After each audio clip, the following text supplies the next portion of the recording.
Selamat sore Tribuners, Anda sedang menyaksikan live update Tribun News bersama saya Firda Nanda. Sore ini kan kami sajikan informasi terkini dan menarik untuk Anda yang dilaporkan secara langsung oleh reporter kami di lapangan. Dan inilah live update selengkapnya. Kita ke berita pertama, Saudara. Tim dayung Indonesia akhirnya sukses meraih medali emas perdana pada nomor kanoing SEA Games 2021 di Vietnam. Medali emas didapatkan saat tampil pada kelas MK4 1000 yang diperkuat oleh Andri Agus Mulyana, Tri Wahyu Buwono, Joko Adrianto, dan Sutrisno. Informasi lebih lengkapnya akan disampaikan oleh rekan jurnalis kami dari tribunnews.com, ada Abdul Majid yang akan melaporkannya. Silakan rekan Majid. Ya, terima kasih Firda. Saya laporkan langsung dari venue dayung yang berada di kota Haiphong, Vietnam. Di hari ini, Timnas Dayung Indonesia berhasil meraih 1 medali emas, dan ini merupakan raihan perdana medali emas di nomor canoeing. Selain 1 emas, juga terdapat Indonesia mendapatkan 2 medali perak dan 1 medali perunggu, dan yang membanggakan bahwa ini medali emas perdana di nomor canoeing.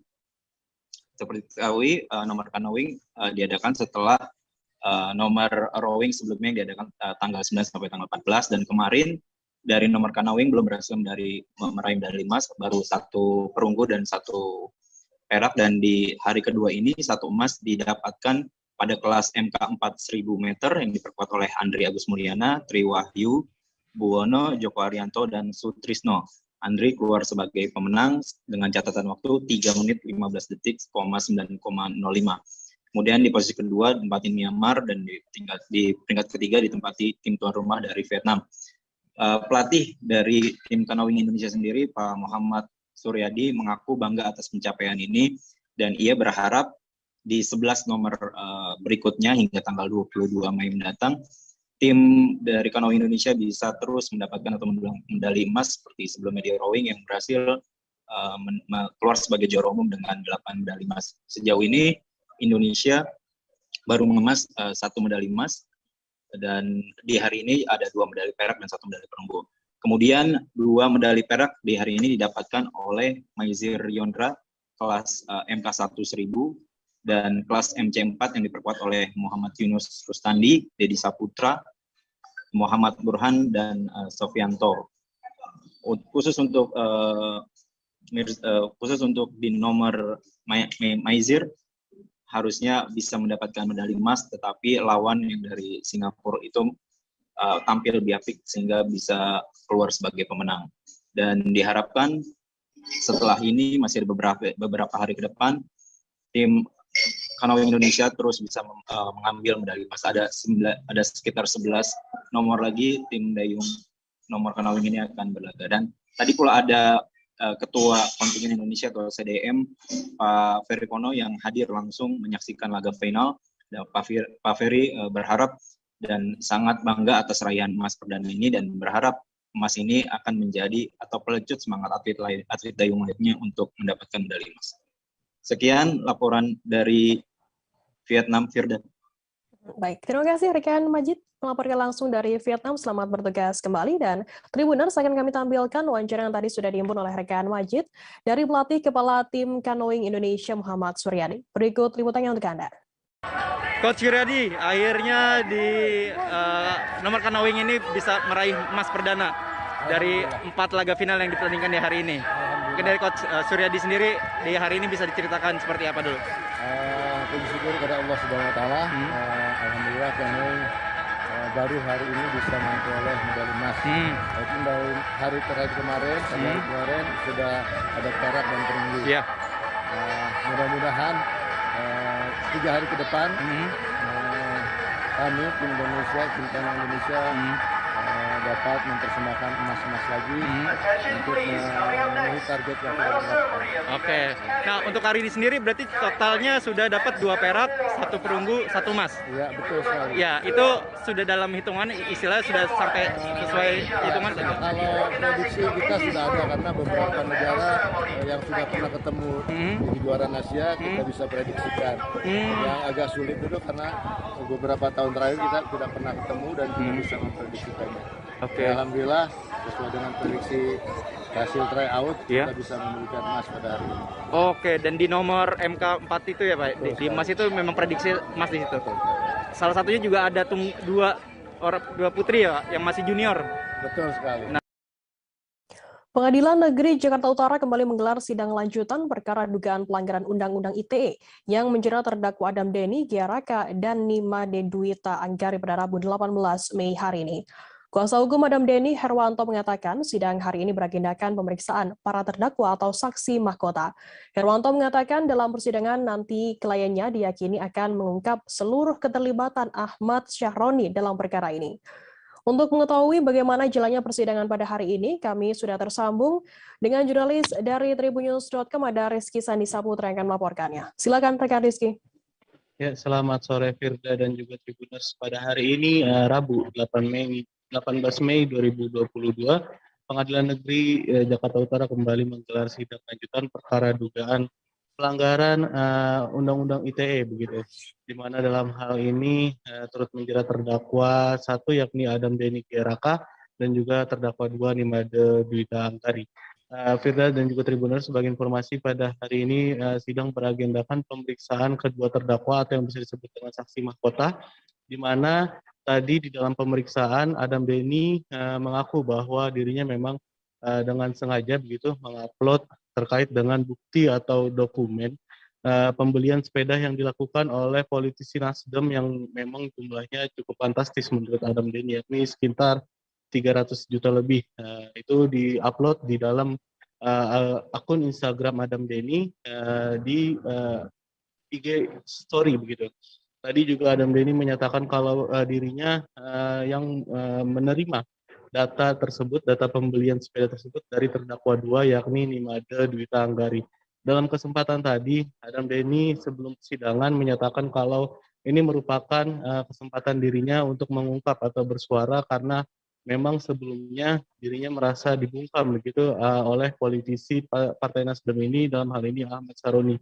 Sebagai informasi Firda dan juga Tribuners, dengan rangkaian persidangan pemeriksaan terdakwa pada hari ini, maka dengan begitu sidang akan mendekati pada sidang tuntutan maksud saya, yang nantinya juga akan disusul dengan putusan oleh majelis hakim. Firda dan juga Tribuners, sebagai informasi untuk sore ini sampai saya melaporkan sidang masih berlanjut begitu dengan pemeriksaan untuk terdakwa dua yakni Nimade Dwita Anggari. Mungkin itu yang bisa disampaikan untuk sementara Firda dan juga Tribuners.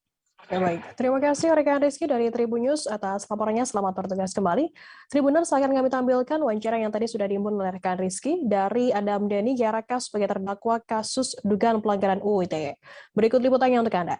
Kalau memang nanti tuntutannya dicetak besar, kita pasti akan lebih tajam. Jadi saya mah santai-santai aja, nggak terlalu memikirkan lah masalah tuntutan, vonis, ya. Karena yang kita lakukan benar. Iya, kesempatan, makanya nanti wah benar lah, dari awal ditangkap di persidangan juga teman-teman bisa lihat awalnya bisa preskon, tiba-tiba nggak bisa preskon, ya udah. Terlihat lah ada intervensi dari Wakil Ketua Komisi 3 kan. Nah, oke, thank you ya. Alex Nurdin, mantan Gubernur Sumsel 2 periode yang ditetapkan sebagai terdakwa kasus pembelian gas bumi perusahaan daerah pertambangan dan energi, dihadirkan secara langsung di persidangan pada Selasa 17 Mei kemarin. Dalam keterangannya, Alex Nurdin membantah keterangan saksi. Anggota DPR RI ini menyebut istilah buang badan menyikapi sikap para saksi di persidangan atas kasus yang menjeratnya. Informasi lebih lengkapnya akan disampaikan oleh rekan jurnalis kami dari Tribun Sumsel, ada Arif yang akan melaporkannya. Silakan rekan Arif.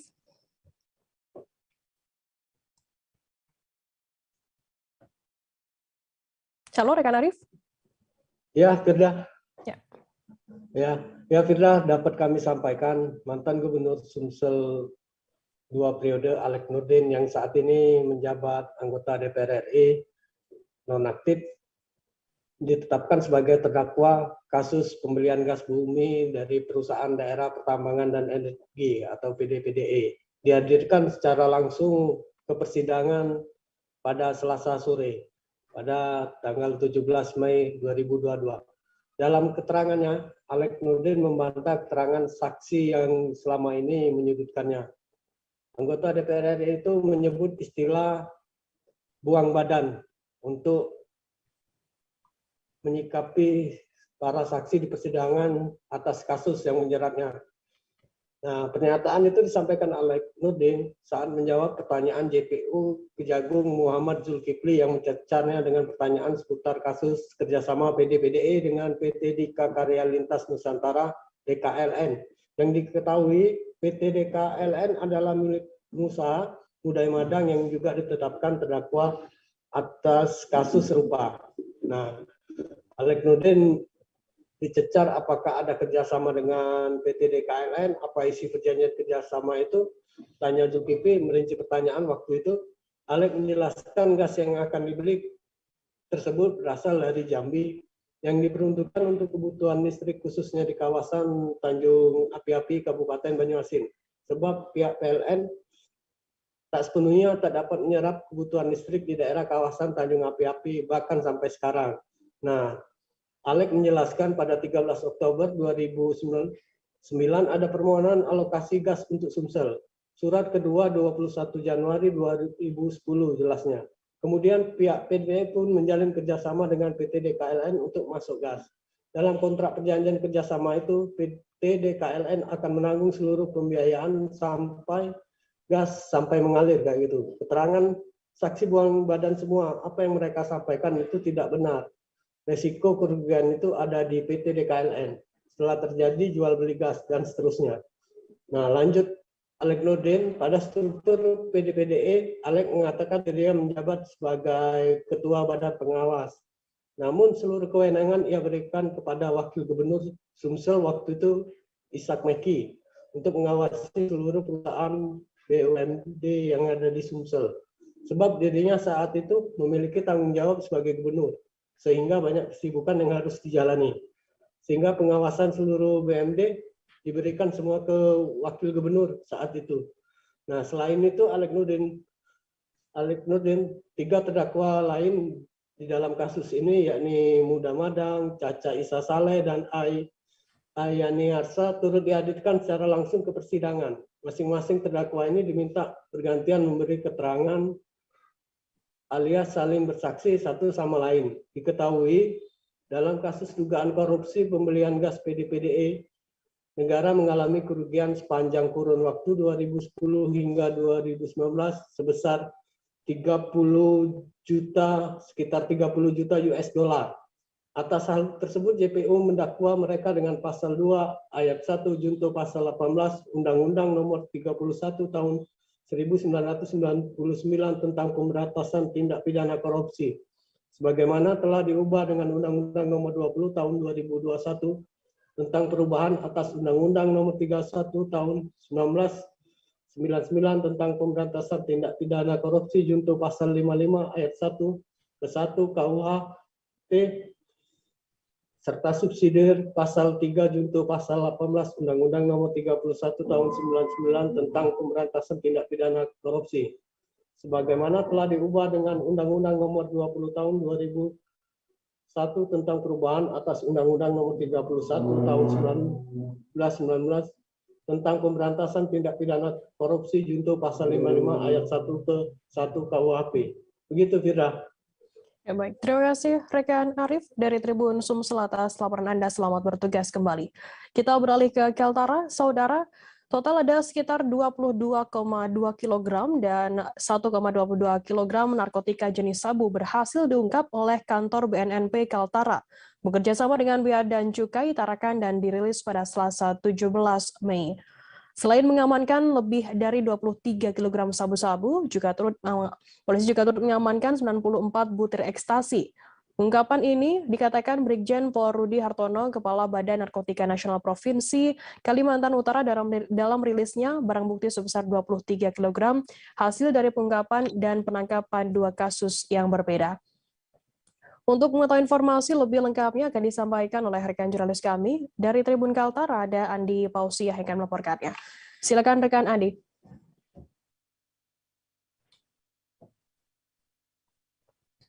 Ya, baik rekan Dea, baik rekan Firda, selamat sore Tribuners.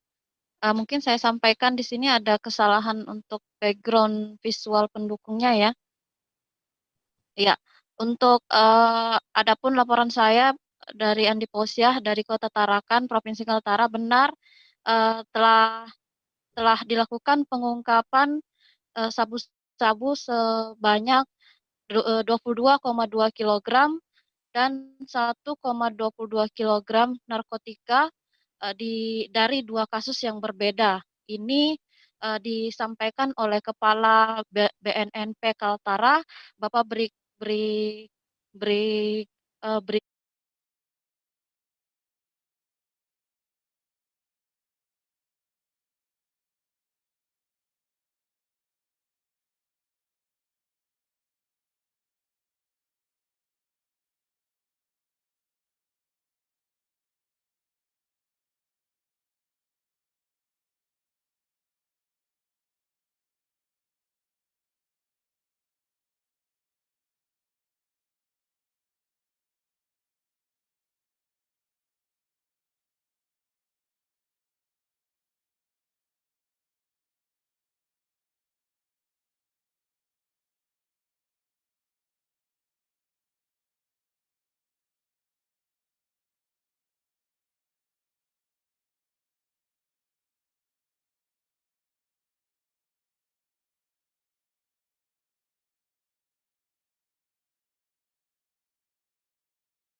Tribuners, total ada sekitar 22,2 kg dan 1,22 kg narkotika jenis sabu berhasil diungkap oleh kantor BNNP Kaltara bekerjasama dengan Bea dan Cukai Tarakan dan dirilis pada Selasa 17 Mei. Selain mengamankan lebih dari 23 kg sabu-sabu, juga turut mengamankan 94 butir ekstasi. Informasi lebih lengkapnya akan disampaikan oleh rekan jurnalis kami dari Tribun Kaltara, ada Andi Pausiah yang akan melaporkannya. Silakan rekan Andi. Ya, baik rekan Firda, selamat sore Tribuners, bersama saya Andi melaporkan dari Kota Tarakan, Provinsi Kalimantan Utara. Benar rekan Firda, total ada sekitar 22,2 kg ditambah 1,22 kg narkotika jenis sabu-sabu berhasil diungkap oleh tim pemberantasan dari kantor BNNP Kaltara bekerja sama dengan Bea dan Cukai Tarakan, dan itu dirilis pada hari Selasa 17 Mei 2022 siang kemarin, dan itu pun adalah hasil dari pengungkapan 2 kasus yang berbeda. Dan secara total jika diakumulasi total ada 23 kg sabu-sabu yang disita sebagai barang bukti, dan juga turut pula diamankan total sekitar 94 butir pil ekstasi dari salah satu kasus pengungkapan sabu-sabu yang ada di Kabupaten Bulungan. Dikatakan Brigjen Pol Rudi Hartono, Kepala Badan Narkotika Nasional Provinsi Kalimantan Utara, untuk jumlah barang bukti sebesar 22,2 kg ini bersama dengan 94 butir pil ekstasi diamankan tepatnya pada tanggal 13 Mei 2022 kemarin di Desa Panca Agung di Jalan Ahmad Yani, Tanjung Palas Utara, Kabupaten Bulungan, Provinsi Kalimantan Utara. Kemudian di sini didapati petugas satu tersangka yang yakni sebagai kurir kedapatan membawa sabu tersebut yang berasal dari Tanah Tidung. Kemudian rencananya sabu tersebut akan dibawa ke Berau melalui jalur darat dari Bulungan ke Berau, Provinsi Kalimantan Timur.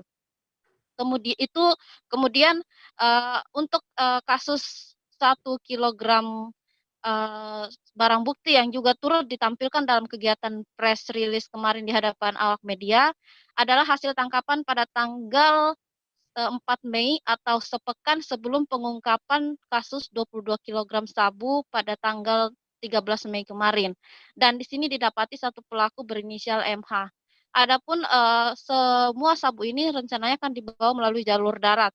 Dan di sini untuk kasus 22 kilogram barang bukti bertuliskan di barang bukti tersebut very good dan dicurigai memang ini sabu ini berasal dari satu lokasi yang sama yakni dari Malaysia dan masuk melalui perairan perbatasan Kaltara dan sampai dimasukkan ke dalam wilayah darat di daerah melalui jalur Sekatak salah satunya menuju ke Kabupaten Bulungan.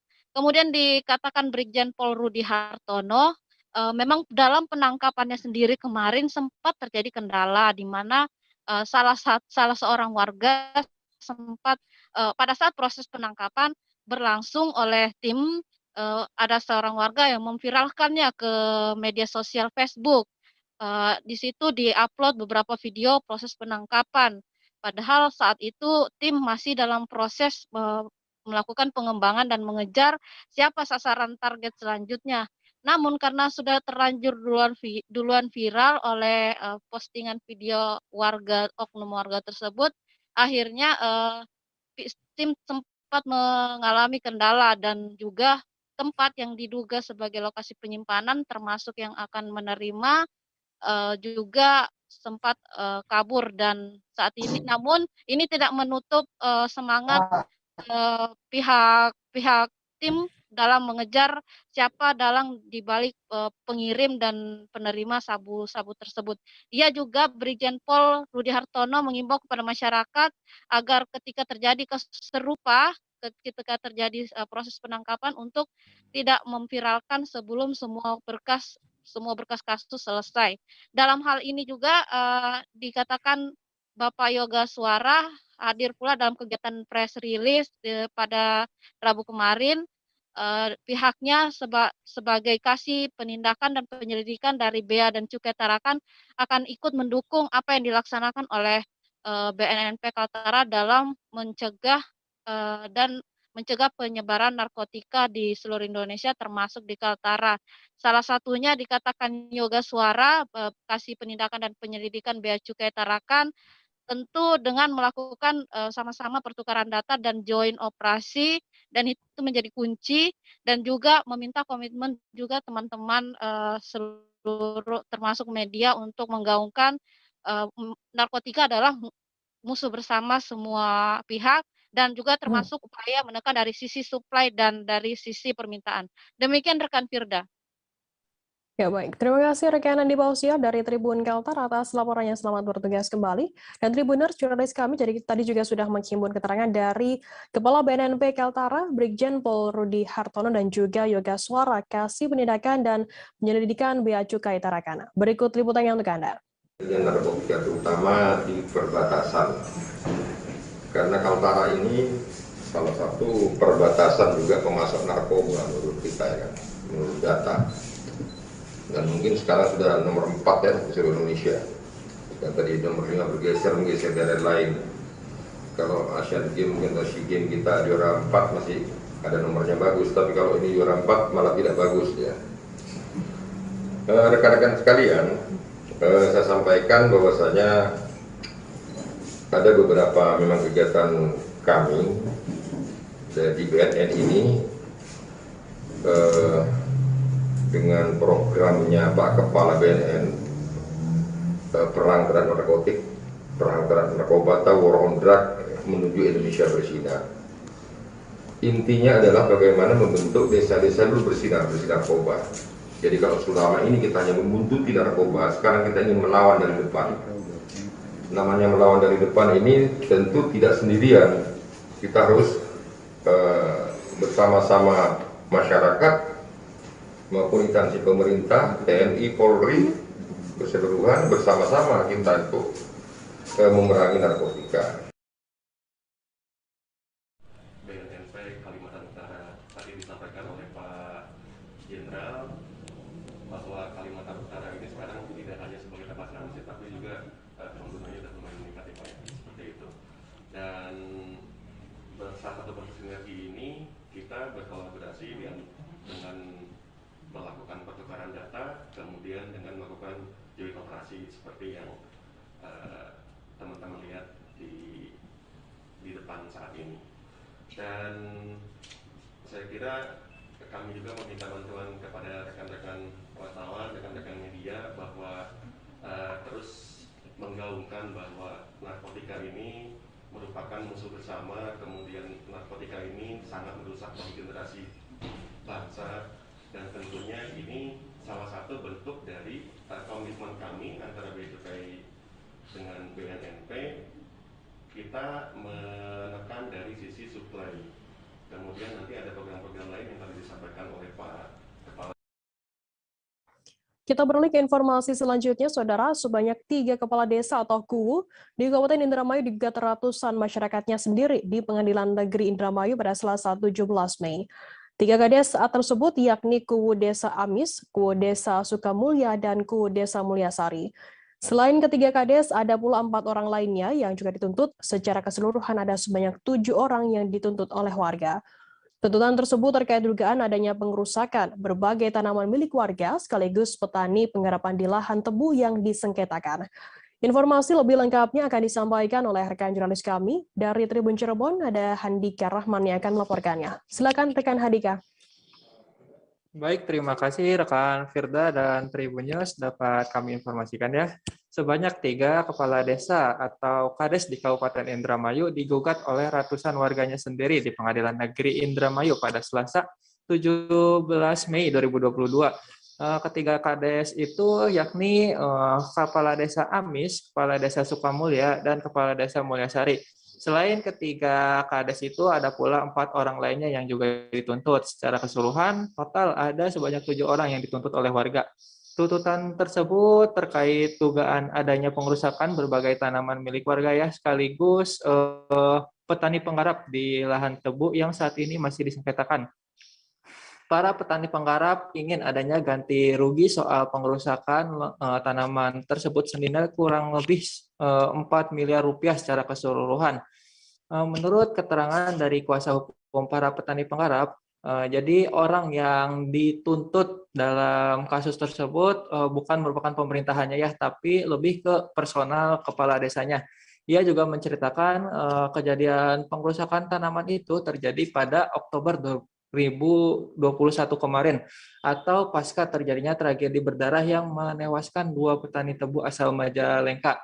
Saat itu berbagai tanaman milik petani penggarap seperti pepohonan mangga, jeruk, berbagai tanaman sayur mayur hingga tanaman padi milik petani penggarap tersebut tiba-tiba dirusak. Pengerusakan itu pun dilakukan tanpa sepengetahuan pemilik tanaman.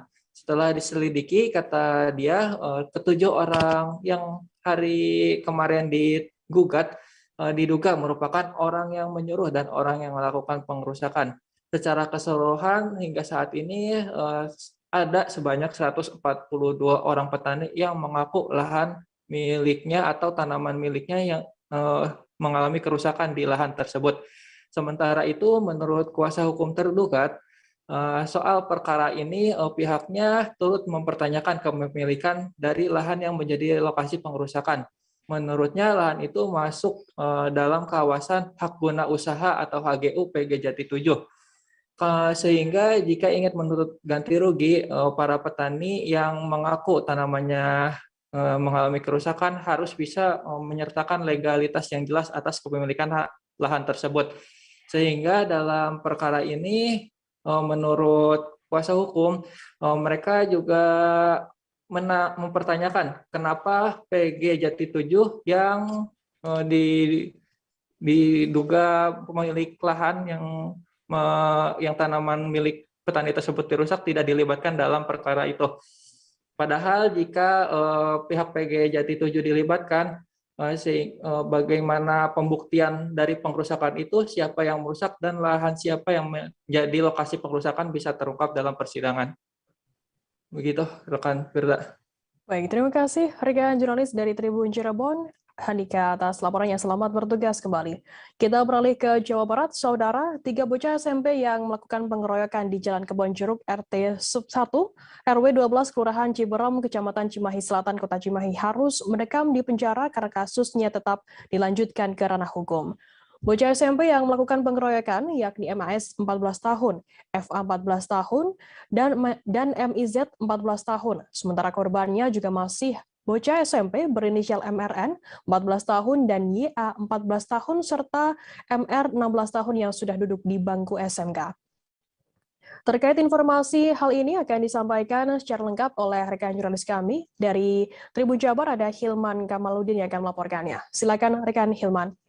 Ya, selamat sore rekan Firda. Bisa saya laporkan terkait pengeroyokan terhadap bocah SMP itu awalnya diketahui sempat viral juga di beberapa sosial media yang ada di Cimahi, Kota Bandung maupun Bandung Barat.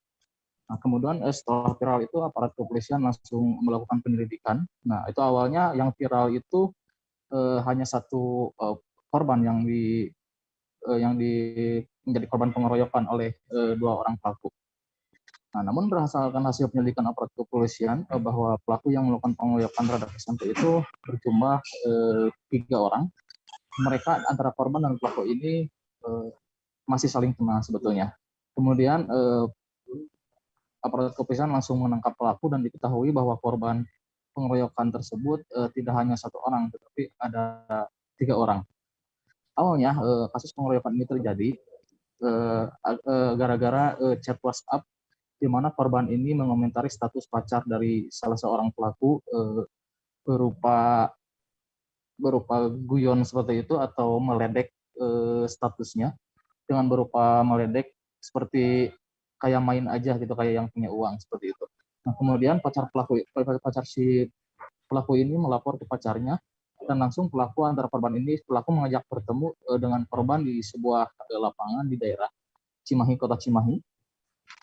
Setelah itu korban menyanggupi permintaan dari pelaku untuk bertemu dengan niat untuk meminta maaf sebetulnya. Kemudian setelah bertemu, korban datang dengan 2 orang temannya, dan bertemu di sebuah lokasi di Cimahi, dan di situ sudah ada sekitar 10 orang yang merupakan teman pelaku, namun yang melakukan pengeroyokan di lokasi tersebut hanya 3 orang. Nah, ketiga orang pelajar ini merupakan pelajar SMP, baik pelaku maupun korban itu sendiri. Nah, di sisi lain, dalam kasus pengeroyokan ini, aparat kepolisian juga sudah melakukan penyelidikan awal hingga penangkapan terhadap ketiga pelaku.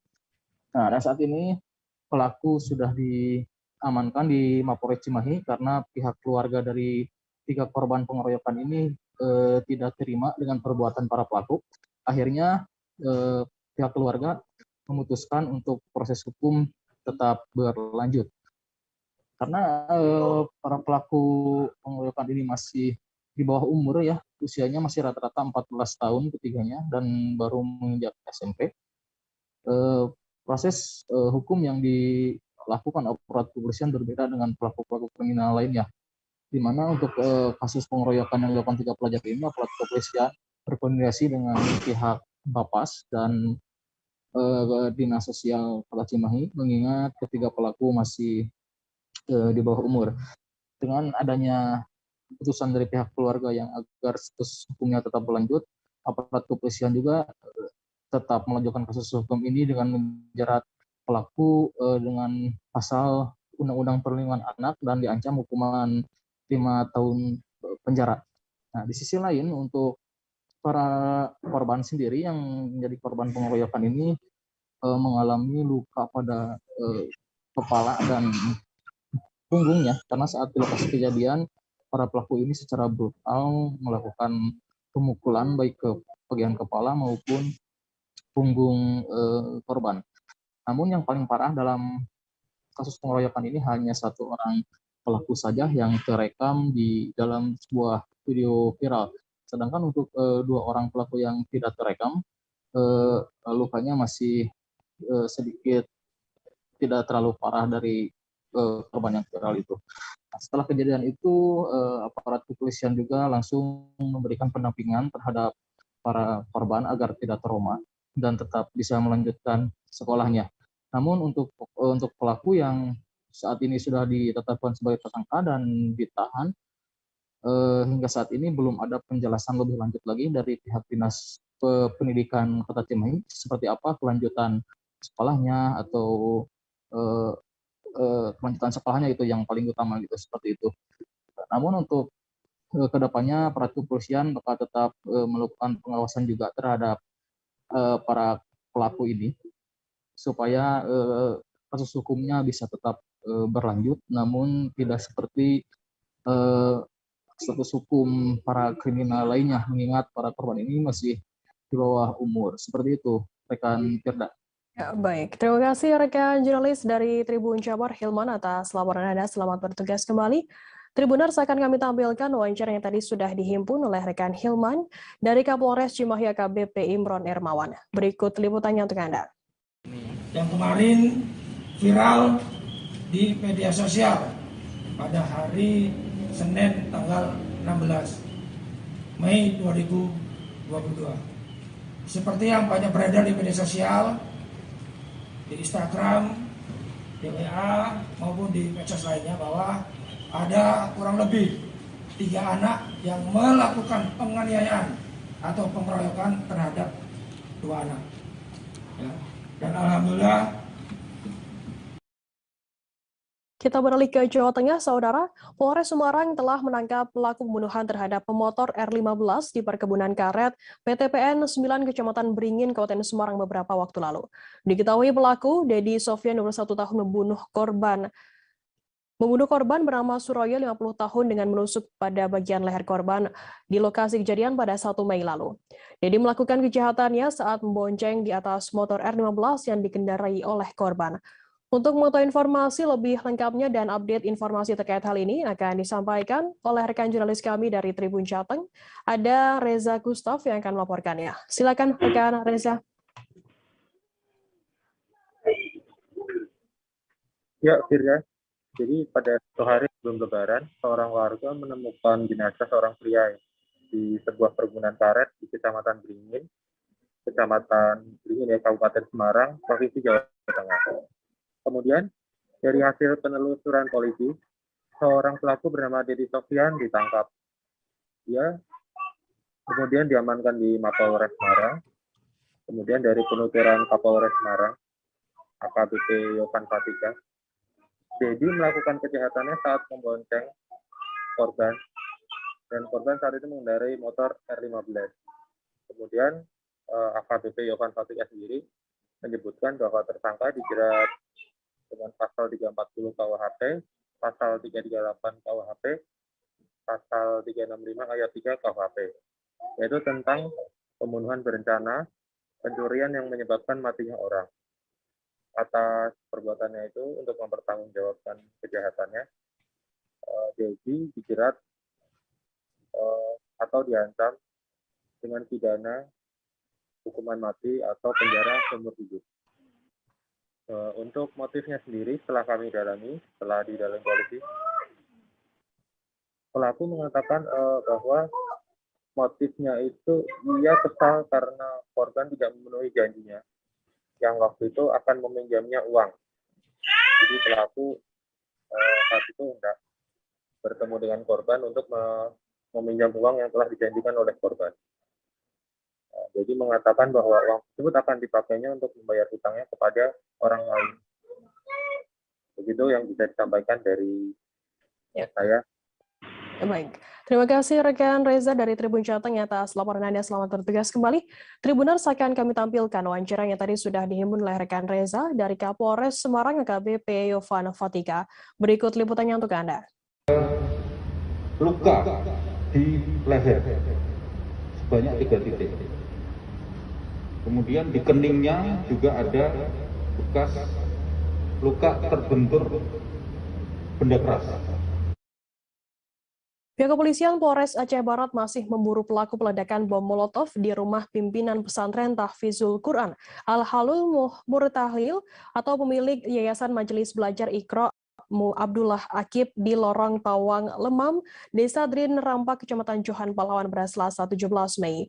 Peristiwa yang sempat mengemparkan warga setempat tidak terjadi korban jiwa, akan tetapi keluarga korban sempat mengalami trauma atas kejadian tersebut. Informasi lebih lengkapnya akan disampaikan oleh rekan jurnalis kami dari Tsunami News Indonesia, ada Sa'dul Bahri yang akan melaporkannya. Silakan rekan Sa'du. Terima kasih rekan Firda dan rekan Tribun News. Dapat kami laporkan bahwa pada Selasa kemarin 17 Mei 2022 telah terjadi peledakan bom Molotov di rumah Ustadz Abdullah Akib, tepatnya di Lorong Pawang Liman, Desa Drin Rampak, Kecamatan Johan Pahlawan, Kabupaten Aceh Barat. Sejauh ini pihak kepolisian masih terus memburu pelaku peledakan bom Molotov tersebut. Namun hingga hari ini tanggal 18 Mei belum diketahui siapa pelaku dari peledakan bom tersebut. Sementara aktivitas di rumah dan di pesantren masih tetap berlangsung secara normal tanpa ada gangguan lainnya. Kemudian berikutnya juga di lokasi tersebut saat ini masih diberikan pengamanan oleh pihak kepolisian. Sejumlah personil ikut berjaga-jaga di lokasi pesantren maupun di rumah Ustadz Abdullah Akib. Demikian rekan Firda. Ya, baik, terima kasih rekan Sa'du dari Selami News Indonesia atas laporan Anda. Selamat bertugas kembali.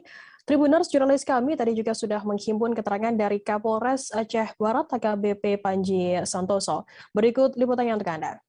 Sudah melaksanakan cek TKP dan kami juga sudah mengidentifikasi dari barang bukti yang ada, termasuk kami juga sudah mengamankan beberapa barang bukti. Yang kami mohon doa mudah-mudahan dapat kami ungkap dengan cepat-cepat. Terima kasih. Ada berapa saksi yang diperiksa, Pak? Untuk saksi pada saat ini kami sedang melakukan interogasi, kami akan data, kami main cepat interview, nanti akan kami lengkapi di kantor untuk pemeriksaan saksi-saksi yang ada di lapangan. Alhamdulillah kami sudah dapat sekitar 3 saksi yang akan kami bawa untuk pemeriksaan. Untuk dugaan sementara ini apa? Dugaan sementara kami belum pastikan modusnya atau motivasinya apa, karena kami belum menangkap tersangka. Masyarakat tetap tenang karena ini sudah kami tangani. Ini jenis bom molotov atau apa nih, Pak? Untuk dari barang bukti yang kami sita, ini ada pecahan semacam botol.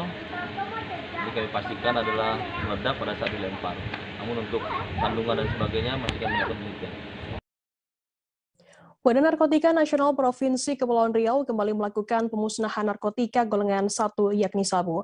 Narkotika sabu seberat 10 kg diamankan dari 2 tersangka. Barang bukti sabu langsung dimusnahkan dengan cara dimasukkan ke dalam mobil inkinerator. Pemusnahan narkotika di halaman BNNP Kepulauan Riau, Nongsa pada Rabu 18 Mei siang. Informasi lebih lengkapnya akan disampaikan oleh rekan jurnalis kami dari Tribun Batam, ada Beres Lumban Tobing yang akan melaporkannya. Silakan rekan Beres. Baik, selamat sore rekan Firda, selamat sore Tribuners. Masih dalam seputar informasi Batam begitu.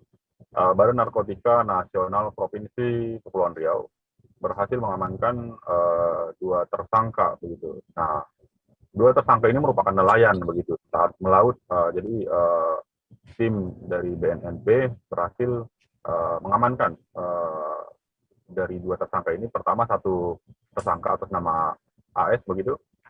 Nah, kemudian dilakukan pengembangan hingga ke rumah tersangka dan didapati ada 10 bungkus begitu sabu yang dibungkus dalam teh Cina yang guan begitu.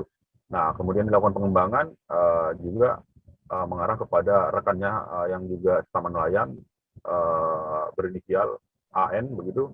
Nah, jadi kedua tersangka pun akhirnya dibawa ke kantor BNNP Kepri untuk dilakukan pemeriksaan lebih lanjut. Nah, tadi dilakukan langsung konferensi pers begitu, sekaligus juga dilakukan pemusnahan terhadap barang bukti sabu seberat 10 kilo dengan dimusnahkan dengan cara dimasukkan ke mesin inkinerator begitu. Nah, atas perbuatan kedua tersangka ini dijerat ancaman pidana hukuman mati itu ataupun paling sedikit 10 tahun. Nah, 2 tersangka ini merupakan nelayan daerah yang berada di Kepulauan Riau.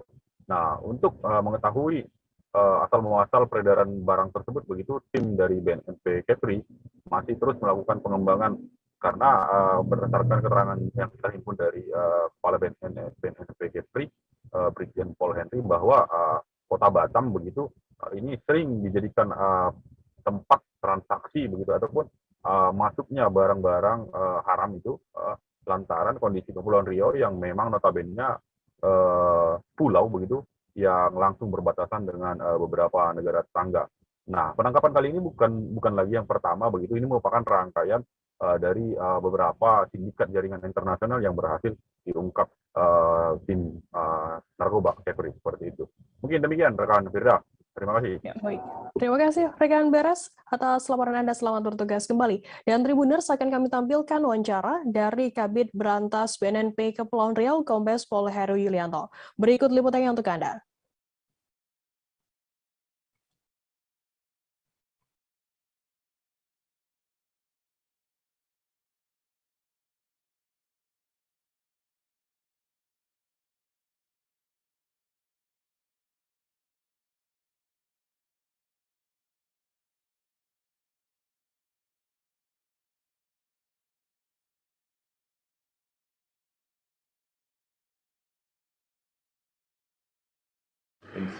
Kami sangat senang bisa berkunjung ke Papua karena adalah kunjungan pertama dari Kedutaan Besar Selandia Baru.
Kita beralih ke informasi selanjutnya, Saudara. Sebanyak 59 ekor hewan ternak di Kabupaten Padang Pariaman, Provinsi Sumatera Barat terinfeksi penyakit mulut dan kuku atau PMK. Hal itu diungkapkan oleh Kepala Dinas Peternakan dan Kesehatan Hewan Padang Pariaman Bustanmil Arifin pada Selasa 17 Mei. Ia mengatakan di antara jumlah hewan ternak yang terinfeksi tersebut, 52 diantaranya ialah sapi dan 7 ekor lainnya adalah kerbau. Disebutkannya kasus pertama ditemukan pada hari Jumat 13 Mei di Ulakan Tapakis. Untuk mengetahui informasi lebih lengkapnya terkait hal ini akan disampaikan oleh rekan jurnalis kami dari Tribun Padang, ada Wahyu Bahar yang akan melaporkannya. Silakan rekan Wahyu. Baik, Firda, Tribuners, dapat kami laporkan dari Kabupaten Padang Pariaman, Provinsi Sumatera Barat, bahwasanya sebanyak 59 ekor sapi dan kerbau milik pedagang dan peternak terinfeksi penyakit mulut dan kuku atau PMK, dan itu tersebar di 3 lokasi, terbanyak di Aua Malintang, Kecamatan Aua Malintang.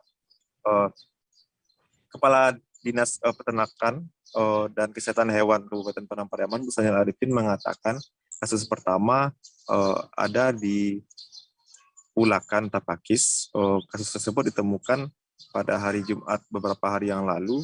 Ada 3 ekor sapi yang terjangkit atau terinfeksi PMK di sana. Kemudian pada hari Minggu juga ditemukan 4 ekor lainnya terinfeksi PMK di daerah Cincin. Kemudian pada hari Senin, 2 hari yang lalu, meledak kasus di Aua Malintang, tepatnya di Nagari Aua Malintang Selatan, sebanyak 52 ekor sapi ataupun kerbau positif terinfeksi PMK. Kemudian dari 59 kasus tersebut, pemerintah daerah setempat mengambil kebijakan untuk menutup sementara 2 pasar ternak yang ada di Kabupaten Padang Pariaman, yaitu di Pasar Ternak Sungai Saria dan juga Pasar Ternak di Kampung Dalam. Hal itu untuk memutus rantai penularan dari PMK tersebut. Namun pada hari ini di pasar ternak di Sungai Saria adalah hari balai ataupun hari pasarnya. Dan tadi sebagian pedagang masih belum mengetahui informasi tentang penutupan pasar tersebut. Berkenaan dengan itu, pemerintah setempat sama TNI, Polri, Camat, Wali Nagari, dan sebagainya duduk bersama dengan para pedagang yang tetap hadir, tetap datang ke pasar Sungai Saria tadi. Dan keputusan yang diambil ialah bahwasanya pasar ternak tetap beroperasi hingga pukul 15 tadi, 15.00 WIB, dan kemudian untuk pekan depan, pasar ternak mesti ditutup sementara sampai keadaan menjadi pulih kembali. Jadi, Kepala Dinas Peternakan dan Kesehatan Hewan mengimbau untuk peternak ataupun pedagang sapi dan kerbau untuk menjaga kesehatan hewan-hewan ternaknya dengan terus menyemprot kandang hewan dengan disinfektan, kemudian menambah nutrisi dan vitamin terhadap hewan-hewan yang ada. Kemudian kami juga menghimpun informasi dari dokter hewan, petugas kesehatan hewan dari dinas tersebut, bahwasanya terdapat beberapa gejala yang ditemukan dari kasus-kasus terjangkit atau terinfeksi PMK pada sapi-sapi yang ada. Adanya melepuh ataupun luka di bagian mulut, lidah, dan juga di kuku juga terdapat luka-luka. Selain itu, gejala yang terjadi atau menjangkiti sapi ataupun kerbau ialah mulutnya berbusa dengan jumlah yang banyak. Jadi, jika ditemui gejala-gejala tersebut, pemilik ternak sedapatnya segera melaporkannya kepada Dinas Peternakan untuk segera diobati dan dapat dipisahkan dengan hewan-hewan yang lainnya. Jika terdapat positif, hewan tersebut harus dipindahkan, tidak boleh keluar kampung ataupun masuk kampung. Artinya hewan tersebut dipindahkan dari hewan-hewan yang belum terkonfirmasi PMK. Begitu, Firda. Ya, baik. Terima kasih rekan jurnalis dari Tribun Padang, Wahyu Bahar, atas laporan Anda. Selamat bertugas kembali. Tribuners, akan kami tampilkan wawancara dari Kepala Dinas Peternakan dan Kesehatan Hewan Padang Pariaman, Bustanil Arifin. Berikut liputannya untuk Anda. Memang sudah terinfeksi dengan pemeriksaan labor di Ulakan Tapakis 3 ekor positif. Kemudian di Sicincin 4 ekor terkonfirmasi positif. Dan hari Senin kemarin kita menurunkan tim di 4 Kota Orlintang, 52 ternak terkonfirmasi positif. Jadi totalnya berapa tuh, Pak? Totalnya berapa, Pak? Totalnya 59 ekor di Padang Pariaman.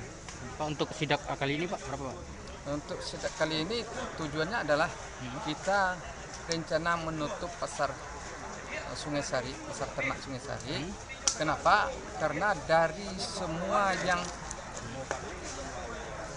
positif dan terkonfirmasi itu berasal dari Sungai Sari, dibelinya dari pasar ternak Sungai Sari. Untuk berbahaya enggak?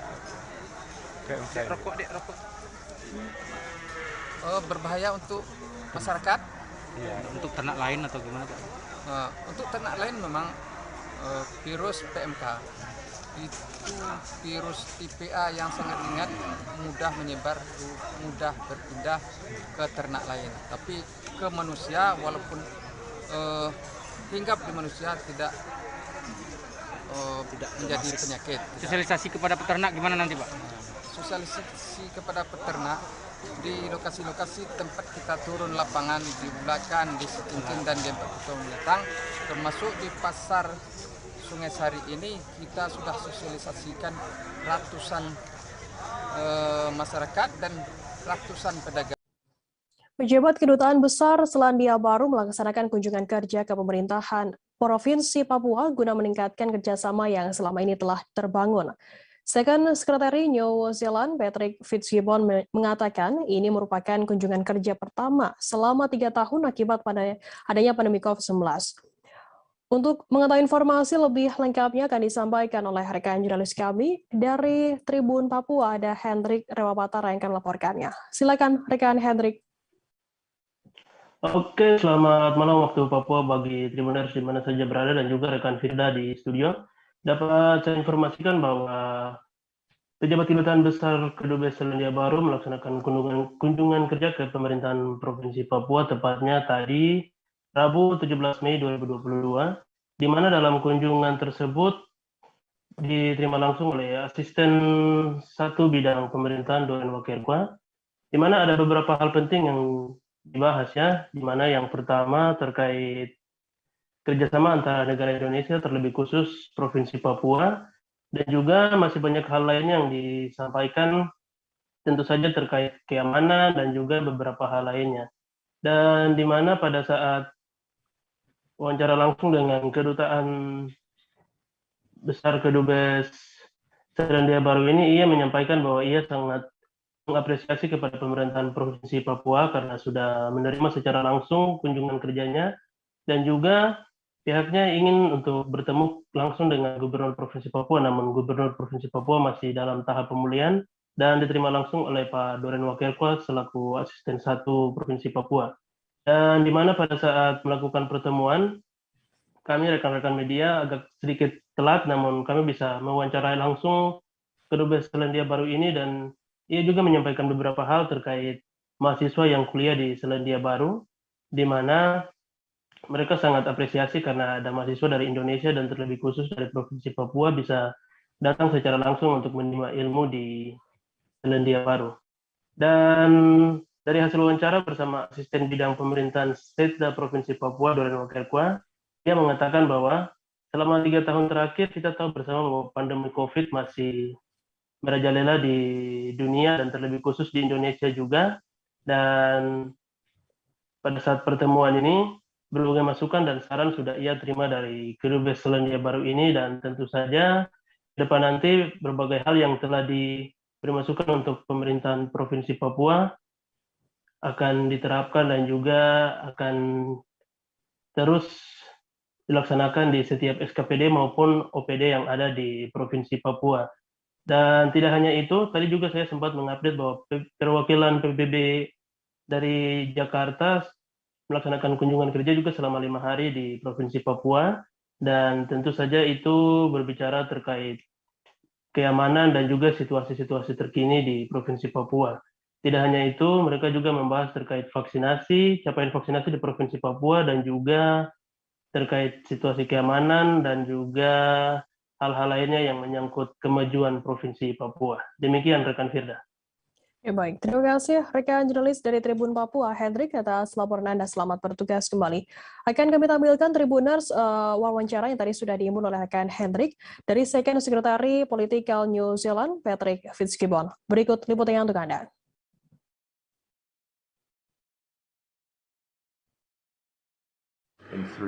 Kami sangat senang bisa berkunjung ke Papua karena adalah kunjungan pertama dari Kedutaan Besar Selandia Baru selama 3 tahun terakhir. And I'd like to thank the provincial government Dan saya ingin mengucapkan terima kasih ke pemerintah Provinsi Papua for welcoming us to the province karena sudah menyambut kami dengan hangat ke Provinsi Papua and to discuss matters of mutual interest. Dan membahas masalah-masalah menjadi minat bersama antara Pemprov Papua dengan Pemerintah Selandia Baru. And opportunities to enhance cooperation. Dan berbagai peluang untuk meningkatkan kerjasama di antara kedua pihak. Between Indonesia. Antara Indonesia. And New Zealand. Dan Selandia Baru. Gubernur Riau Syamsuar resmi mengirimkan surat ke Presiden Joko Widodo meminta agar kebijakan aturan larangan ekspor CPO ditinjau kembali. Sebab sejak aturan tersebut diberlakukan membawa dampak yang kurang baik bagi para petani sawit. Gubernur menegaskan langkah tersebut diambil setelah pihaknya melakukan pemantauan langsung di lapangan dan laporan dari kabupaten kota termasuk aspirasi dari petani dan asosiasi pengusaha sawit. Informasi lebih lengkapnya akan disampaikan oleh rekan jurnalis kami dari Tribun Pekanbaru, ada Syaiful Miskiono yang akan melaporkannya. Silakan rekan Syaiful. Ya, baik rekan Firda dan pemirsa Tribunnya dimanapun berada, dapat kami laporkan bahwa Gubernur Riau Syamsuar secara resmi mengirimkan surat kepada Presiden Republik Indonesia Joko Widodo di mana surat tersebut berisi permohonan kepada Presiden agar meninjau ulang terkait dengan kebijakan larangan ekspor CPO dan turunannya.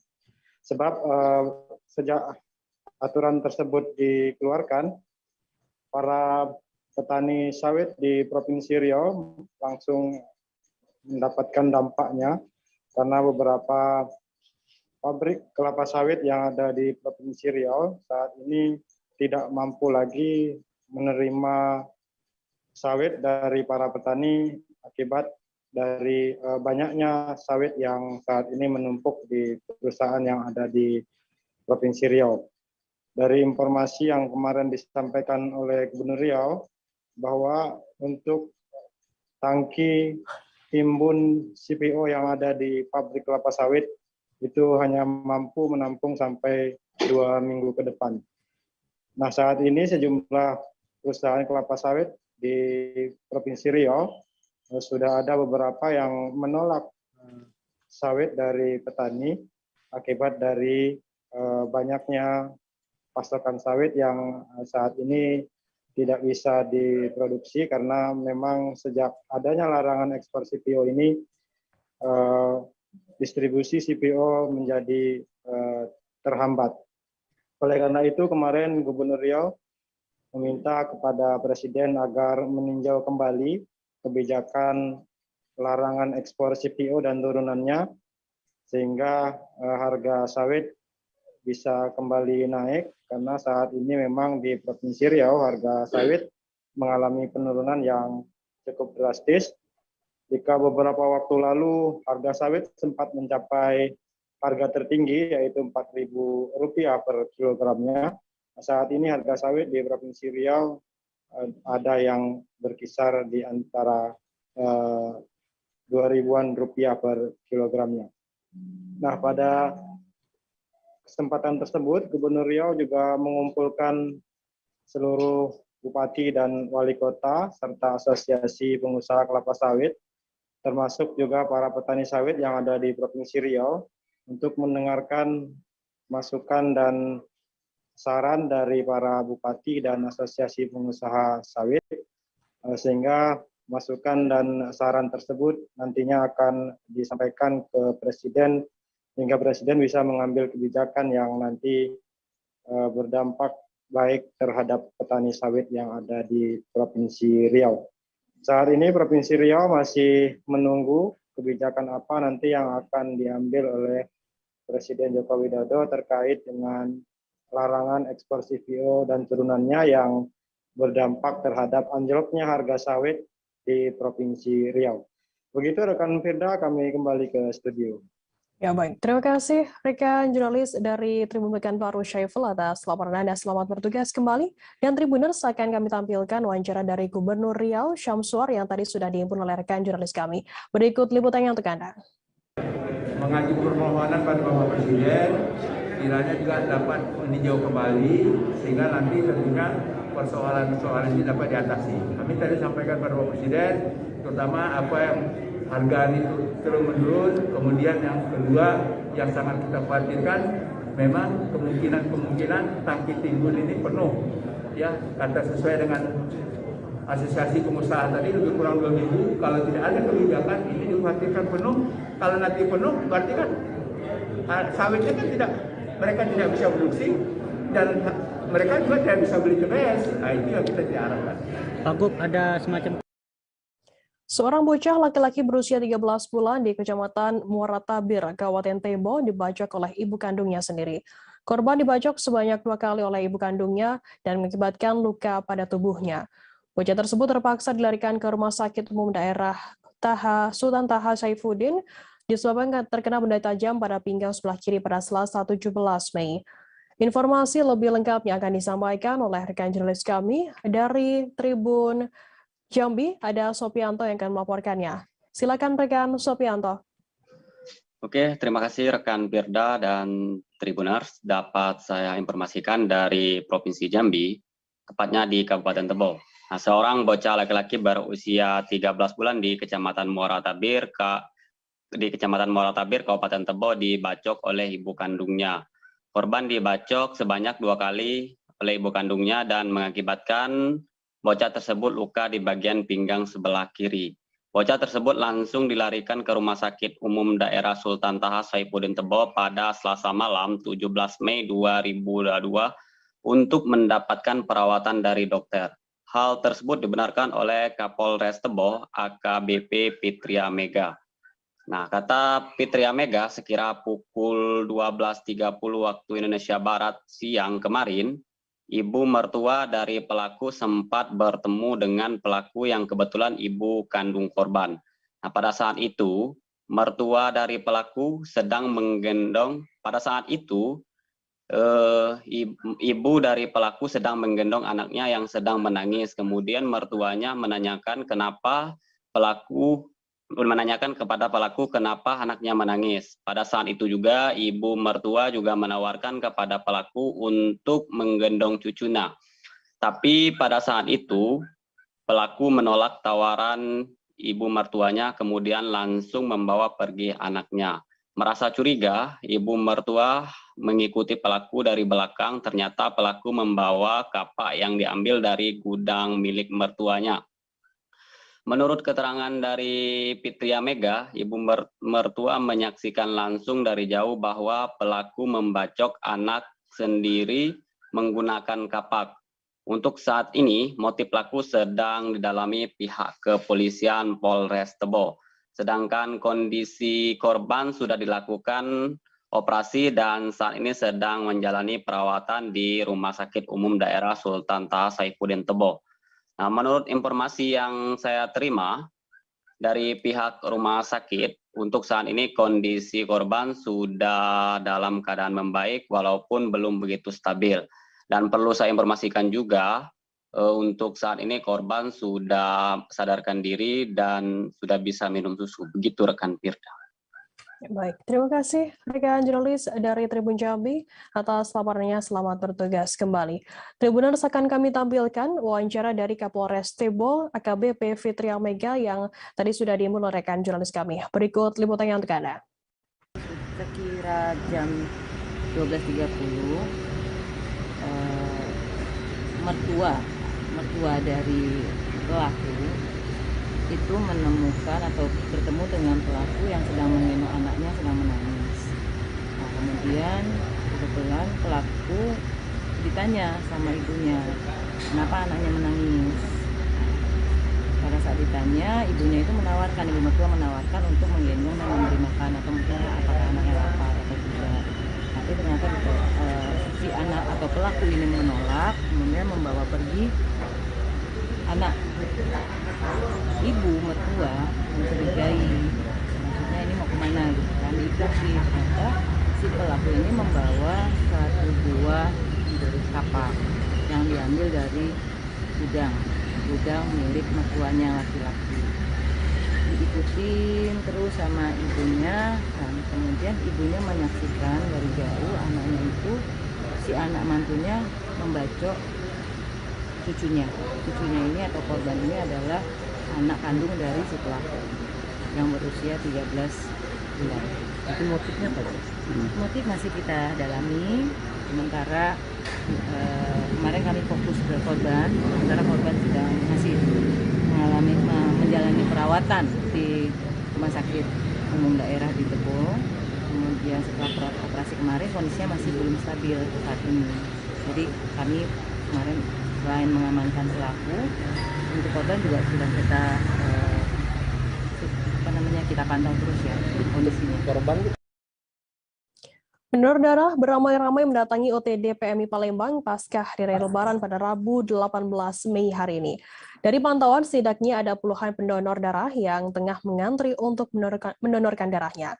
Dari beberapa pendonor, diantaranya adalah pendonor sukarela dan pendonor khusus untuk keluarga yang memerlukan darah demi pengobatan. Untuk mengetahui informasi lebih lengkapnya terkait hal ini akan disampaikan oleh rekan jurnalis kami dari Sriwijaya Post, ada Hairul Nisha yang akan melaporkannya. Silakan rekan Nisha. Oke, baik, Tirta dari Palembang melaporkan bahwasanya memang benar bahwa hari ini terpantau di UGD di Kota Palembang itu ramai pengunjung untuk yang datang untuk mendonorkan diri darahnya. Dari beberapa wawancara kami di lapangan, di antara pengunjung ini ada yang hadir untuk mendonorkan darah secara sukarela dan baik, ada yang datang juga itu karena kan permohonan dari pihak keluarga yang membutuhkan darah secara khusus untuk orang sakit. Dari pihak UTD Kota Palembang sendiri itu belum bisa kita minta konfirmasi, karena tadi pada saat siang tadi kami mencoba pada Kepala UTD di Kota Palembang itu dokternya sedang tidak berada di lokasi, sementara untuk humasnya masih dalam kondisi cuti. Jadi untuk dari pihak UTD TNI sendiri kita belum mengetahuinya. Seperti itu tidak. Terima kasih rekan jurnalis dari Sriwijaya Post, Hai Indonesia atas laporannya. Selamat bertugas kembali. Kita beralih ke informasi selanjutnya, Saudara. Aparat Polres Sika mengamankan 4 anak dan seorang perekrut pekerja di depan Taman Monumen Tsunami, Kabupaten Sika, Flores, Nusa Tenggara Timur pada Selasa 17 Mei. 4 anak yang tak disebutkan namanya tersebut diketahui akan dikirim ke Jakarta menggunakan jasa laut ekspedisi, namun tidak memiliki surat pengantar rekrut. Untuk mengetahui informasi lebih lengkapnya terkait hal ini akan disampaikan oleh rekan jurnalis kami dari Tribun Flores, ada Nofri Fuka yang akan melaporkannya. Silakan rekan Nofri. Baik rekan Firda, dapat kami laporkan bahwa kemarin aparat Polres Sika mengamankan setidaknya ada 4 orang calon tenaga kerja dan juga dengan salah seorang perekrut. Mereka diamankan di Monumen Tsunami, Kelurahan Kota Baru, Kecamatan Alo, Kabupaten Sika. Adapun diketahui bahwa keempat orang tersebut direkrut untuk pergi bekerja di Jakarta, dan keberangkatan mereka ke sana akan menggunakan jasa dan laut.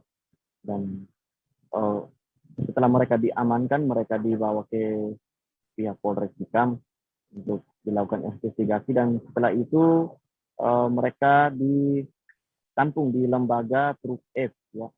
Dan wawancara kita dengan PLT Kadisnaker Trans Kabupaten Sika, Ibu Yakuriba, yang menyampaikan bahwa keempat orang tersebut diamankan, juga seorang perekrut itu diamankan dikarenakan mereka tak memiliki surat pengantar rekrut atau SPR, sehingga setelah pasca penangkapan tersebut pihak dari Nakatran juga mengembalikan, dalam arti membawa mereka ke lembaga Truk F untuk dilakukan tindakan lanjutan. Adapun asal dari keempat orang tersebut, 2 orangnya berasal dari Kabupaten Nakekeo, sedangkan 2 orang lainnya berasal dari Kabupaten Lembata, dan rencananya bahwa mereka akan dikembalikan atau dibawa kembali ke rumah tempat tinggal masing-masing. Setelah itu untuk dilakukan pelatihan maupun juga untuk pelengkapan berkas-berkas terkait dengan ketersediaan berkas mereka, terutama dalam menunjang pekerjaan mereka saat mereka keluar pulau nanti. Adapun kata Truk F, Ibu Heni, dia juga menyampaikan bahwa saat ini keempat orang tersebut sudah ditangani atau ditampung di lembaga Truk F, dan setelah itu mereka juga akan diberangkatkan menuju ke kampung halamannya masing-masing. Adapun keempat orang tersebut notabene adalah orang-orang yang notabene berusia di atas 17 tahun, sahabat Tribuners. Dan terkait perkembangan terkini bahwa mereka sudah berada di lembaga TPF dan akan diarahkan penanganan lanjutan terkait dengan hal ini. Demikian dapat kami laporkan. Ya baik, terima kasih rekan Nofri dari Tribun Flores atas laporan Anda. Selamat bertugas kembali. Akan kami tampilkan Tribuners wawancara dari PLT Kadisnaker Trans Kabupaten Sika, Dr. Randa Yakuripa. Berikut liputannya untuk Anda. Ya, singkat saja, sesungguhnya masing-masing tupoksi ini sudah jelas. Tugas kami di Kabupaten Sika ya hanya untuk memberikan penjelasan. Kita percaya bahwa mereka belum mengantongi salah satu yang resmi atau SPR. Ya. Jadi tugas kami hanya memberikan penjelasan harus memiliki SPR, dan ketika belum memiliki itu harus dikirim kepada lembaga-lembaga kabupaten yang sudah punya hak untuk melakukan pelatihan. Ya.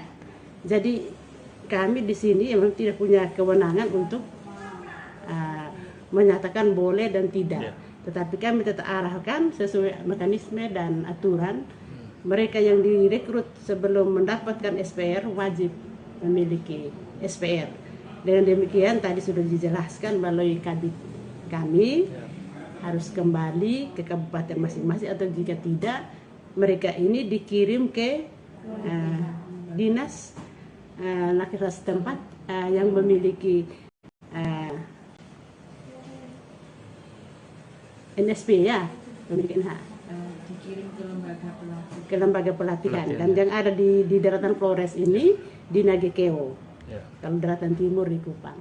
Hanya satu hal ini yang mereka harus penuhi, dan itu jika mereka sudah memiliki apa nama tadi NSP. Surat pengantar rekrut, mereka sudah lolos dalam perekrutan ini dan mereka siap diberangkatkan. Sebanyak 19 orang pelaku tindak pidana kejahatan dibekuk oleh jajaran Polresta Balikpapan, di mana mereka disangka melakukan pencurian dan penadahan. Otak kejahatannya sendiri berinisial AN 27 tahun mengajak beberapa rekannya untuk melakukan pencurian di sebuah gudang yang berlokasi di Jalan MT Haryono, Gunung Bahagia, Balikpapan Selatan secara bergantian. Kapolresta Balikpapan Kombes Pol Vincentius Tirdi Hadmiarso mengatakan kejadian tersebut sudah ke 15 kali dilakukan oleh pelaku AN sebagai otak pelaku sejak Maret 2022 lalu. Informasi lebih lengkapnya akan disampaikan oleh rekan jurnalis kami dari Tribun Kaltim, ada Muhammad Zain yang akan melaporkannya. Silakan rekan Zain. Baik, selamat sore rekan Firda. Dapat disampaikan dari Polresta Balikpapan telah membekuk sebanyak 19 orang tersangka, di mana secara rincinya di sini ada 10 orang pelaku pencurian dan 9 orang pelaku penadahan. Mereka semua disangka dan saat ini sedang menjalani proses hukum di Polresta Balikpapan terkait kasus pencurian dan penadahan yang sudah mereka lakukan sejak bulan Maret lalu. Adapun modus operandinya dijelaskan oleh Kapolresta Balikpapan, Kombes Pol Vincentius Tirdi Hadmiarso, di mana dari otak pelaku sendiri, yakni yang berinisial AN, mengajak satu persatu temannya dengan cara mengintai salah satu gudang yang berada di Jalan MT Haryono, Kota Balikpapan, dan setelah dirasa aman, mereka kemudian menyewa sebuah truk yang mereka sewa dengan tarif Rp300.000, dan kemudian mereka masuk ke dalam gudang tanpa pengawasan. Karena tidak ada pengawasan ini, tidak ada penjaga, sehingga para pelaku dapat mengambil barang-barang dari dalam gudang dengan leluasa. Adapun barang-barang yang diambil di sini rata-rata sebagian besar adalah material bangunan. Kemudian juga ada genset seperti itu, dan mereka mengangkutnya menggunakan truk.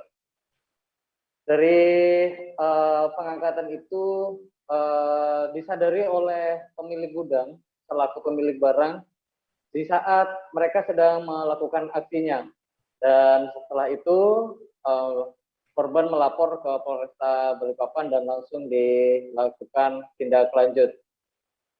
Adapun dari belasan kali mereka sudah melakukan, sudah mereka jual, di mana hasil penjualan tersebut dibagi secara merata terhadap seluruh pelaku. Dan dari pihak kepolisian sendiri saat ini masih melakukan pengajaran terhadap 3 orang pelaku pencurian yang diduga ikut terlibat di dalam komplotan tersebut. Dari para pelaku sendiri dijerat dengan pasal 363 KUHP dan juga untuk para penada dengan pasal 480 KUHP dengan ancaman pidana penjara di atas 5 tahun penjara. Demikian yang bisa dilaporkan sementara ini rekan Firda. Ya, baik. Terima kasih rekan Zain dari Tribun Kaltim atas laporannya. Selamat bertugas kembali. Kita beralih ke Bogor, saudara. Luka 8 jahitan harus diterima oleh pria berinisial GF yang kini diketahui berusia 24 tahun. Asal Kebon Pedes, Kecamatan Tanah Sareal, Kota Bogor setelah dirinya menjadi korban pembegalan pada hari Senin 16 Mei dini hari. Bahkan sepeda motor serta barang berharga milik korban turut raib di bawah komplotan begal jalanan tersebut. Informasi lebih lengkapnya akan disampaikan oleh rekan jurnalis kami dari Tribun Bogor, ada Rahmat Hidayat yang akan melaporkannya. Silakan rekan Rahmat.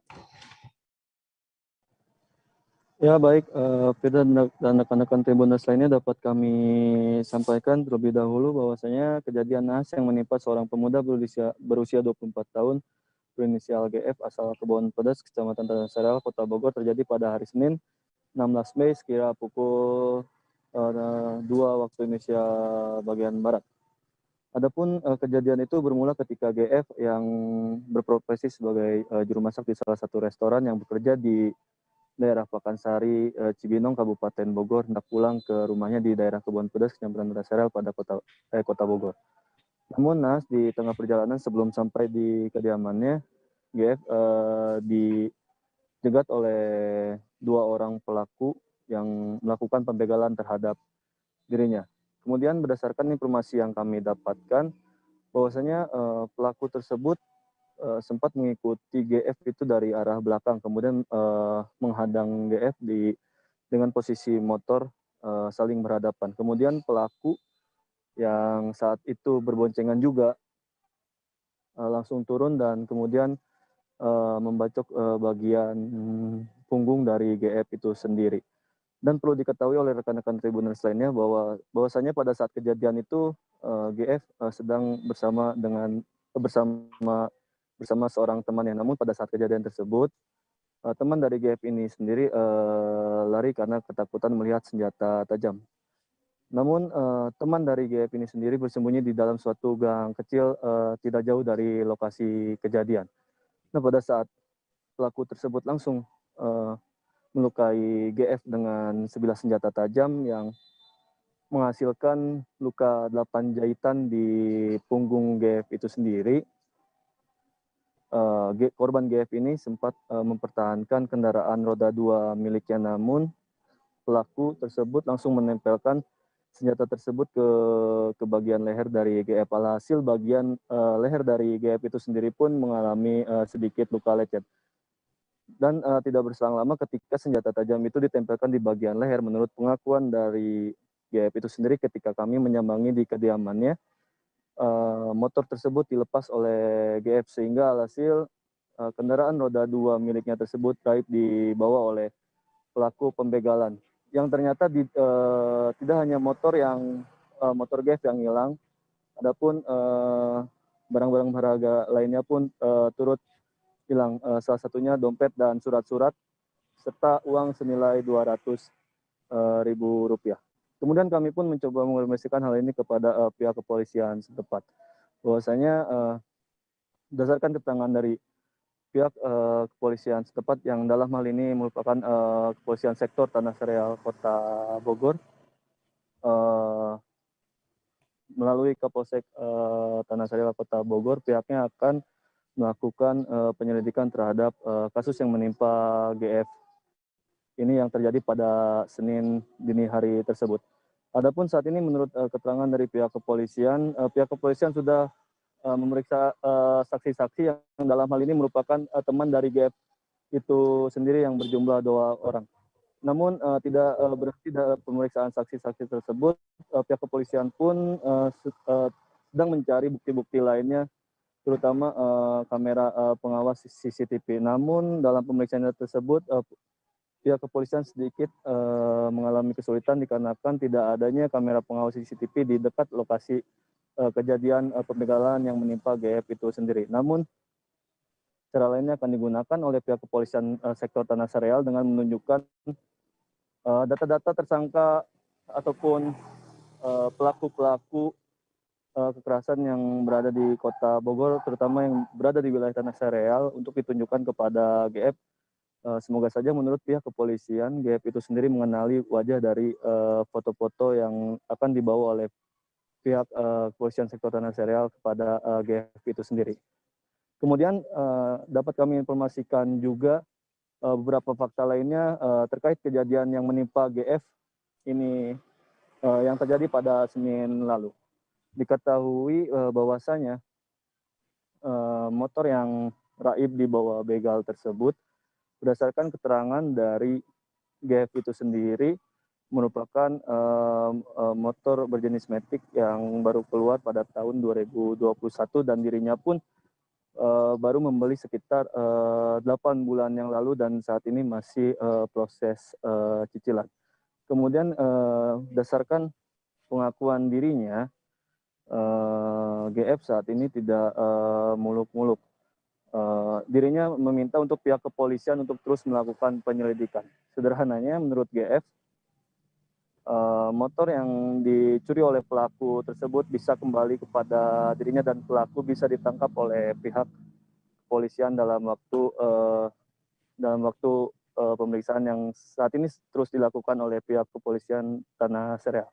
Begitu Firda laporan dari kami. Ya baik, terima kasih rekan Rahmat Hidayat dari Tribun Bogor atas laporan Anda. Selamat bertugas kembali.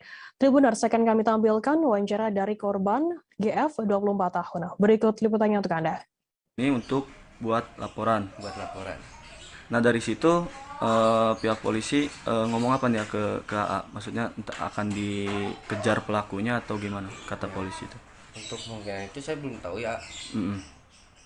Soalnya masih samar-samar juga. Pelakunya. Iya, masih samar-samar. Ciri-ciri pelakunya pakai jaket atau gimana sih ya? Pakai jaket, tak? Pakai jaket. Nggak dipakai masker dia? Nggak pakai masker. Oh, berarti emang terang-terangan ya? Terang-terangan. Si pelaku itunya ya? Iya. Kalau boleh tahu motornya kan Beat ya? Iya. Motornya Beat. Itu masih baru atau emang udah lama? Puluhan aktivis dari Lembaga Swadaya Masyarakat atau LSM JK Jatim dan MDW bersama sejumlah petani di Kabupaten Sampang, Madura menggeruduk Mapolres setempat. Aksi turun jalan dilakukan sebagai gerakan dukungan kepada Polres Sampang untuk mengusut tuntas mafia penyelewengan pupuk bersubsidi pemerintah yang terjadi pada 12 April lalu. Pantauan di lokasi sebagian demonstran, terutama dari aktivis berorasi dengan menggunakan kostum petani. Begitupun disertai atribut demo seperti poster dukungan yang bertuliskan "Kami dukung Polres Sampang Bumi hanguskan mafia pupuk tak lupa dibentangan". Informasi lebih lengkapnya akan disampaikan oleh rekan jurnalis kami dari Tribun Madura, ada Hanggara Pratama yang akan melaporkannya. Silakan rekan Hanggara.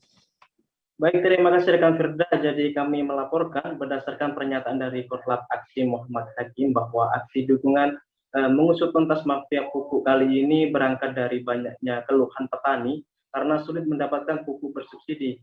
Kemudian demonstran menilai hal itu tidak terlepas dari adanya oknum yang tidak bertanggung jawab tega menyelewengkan pupuk bersubsidi, karena penyelewengan pupuk bersubsidi tidak hanya terjadi di 12 April 2022 saja, melainkan sudah sering kali terungkap terutama oleh pihak kepolisian di luar daerah Kabupaten Sampang.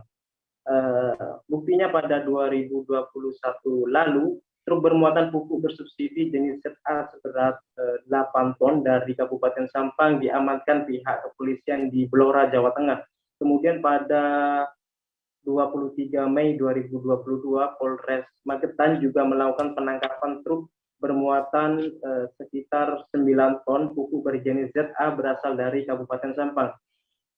Terakhir pada 12 April 2022 kemarin, Polres Sampang berhasil menangkap 2 truk bermuatan sekitar 17 ton pupuk bersubsidi berjenis ZA dan NPK.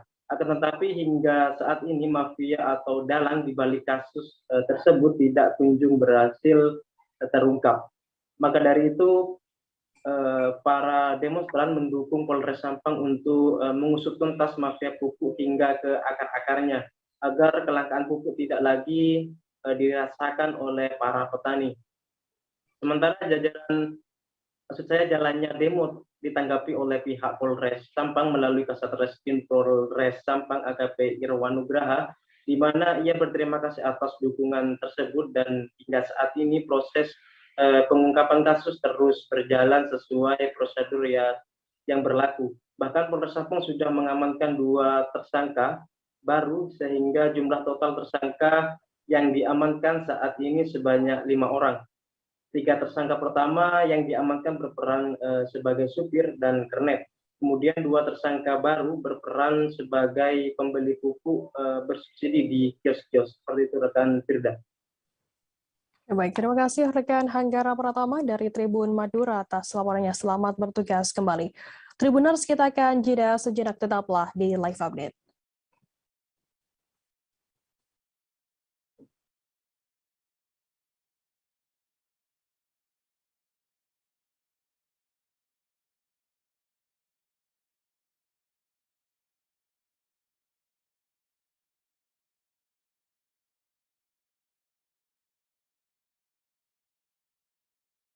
Oke, apa kabar Bang Ariski di sini untuk strateginya? Kalau saya sendiri di game week 37 ini yang semalam baru mulai, saya udah sebenarnya aku nggak ngerasa itu penangkapan atau penggerebegan atau apapun itu, karena gitu posisinya aku kriteria. Jadi kita mengenal disebut dengan stroke yang tidak berdarah dengan stroke yang berdarah. Stroke yang tidak berdarah itu biasanya ditandai dengan adanya penyumbatan. Kalau itu terjadi di sini mungkin pikirnya tidak ke situ kali ya, tapi kalau di Korea atau di Kamboja itu ada beberapa paper yang saya itu mas, ya dulunya tukang koran. Oh gitu ya. Tukang koran. Ya saya baca itu Pak. Tuh kan pernah baca kan? Ya. Jadi kalau saya jadi tanggam itu udah bersyukur banget. Si anak ini dijadikan sebagai tersangka begitu. Ya kalau ini kita bicara yang di luar kasus Situbondo ya. Dengan nama hujan shower, di mana terdapat batas jelas antara daerah hujan dan tidak hujan yang biasanya terjadi pada fase awal mature stage atau tahap berbahaya dewasa. itu Kang. Jadi mulai artinya terjadinya perlembekan. Nah itu untuk penetrasi akan sulit. Gitu ya. Dok, saya ini menurut saya memang tidak mudah, bukan urusan tanah diambil.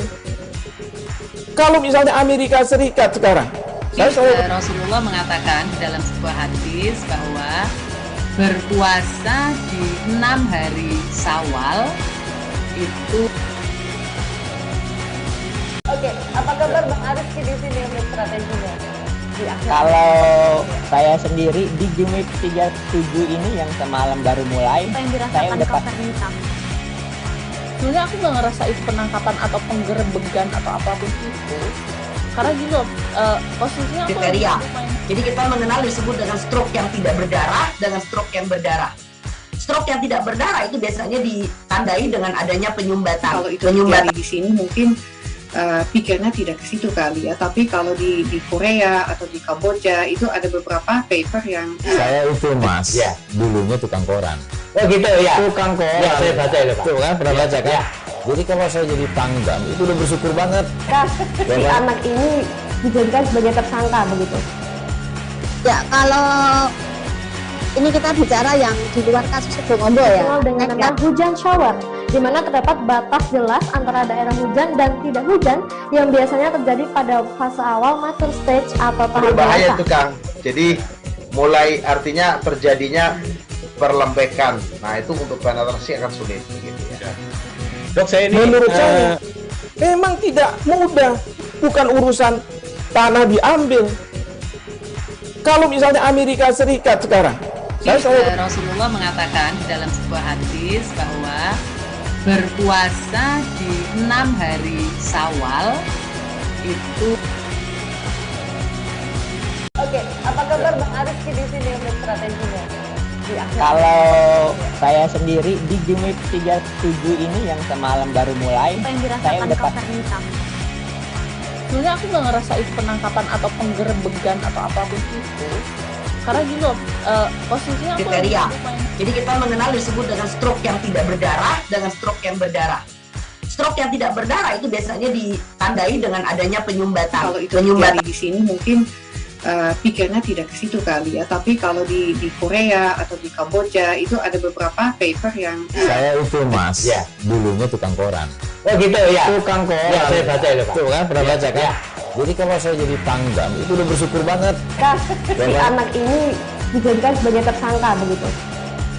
Ya kalau ini kita bicara yang di luar kasus Situbondo ya. Dengan nama hujan shower, di mana terdapat batas jelas antara daerah hujan dan tidak hujan yang biasanya terjadi pada fase awal mature stage atau tahap Berbahaya dewasa. itu Kang. Jadi mulai artinya terjadinya perlembekan. Nah itu untuk penetrasi akan sulit. Gitu ya. Dok, saya ini menurut saya memang tidak mudah, bukan urusan tanah diambil. Kalau misalnya Amerika Serikat sekarang, Rasulullah mengatakan di dalam sebuah hadis bahwa berpuasa di 6 hari Syawal itu. Oke, apa kabar Bang Arif di sini untuk strateginya?